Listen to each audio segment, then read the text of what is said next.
Finals update tayo, Gilas versus Jordan. Ayan, so first quarter mga bro, kontrolado ng Pilipinas ang laro. Ayan, lamang pa sila ng 4 na puntos. Ayan, so kumamada na naman si Justin Brownlee dito ng outside shooting. So hirap na hirap nga ang pambato ang ng Jordan, si Hollis Jefferson. Puro error na ang nangyayari sa kanya pagpasok sa second quarter.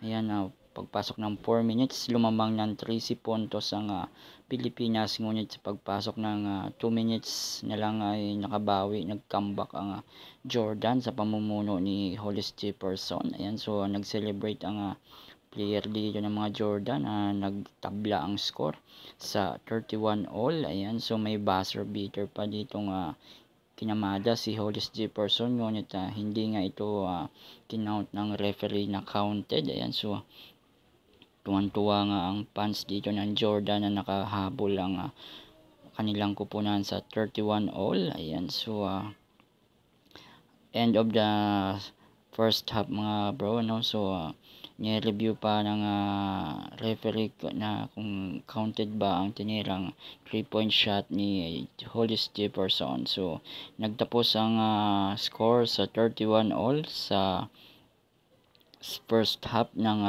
Asian Games Men's Basketball, Jordan versus Philippines.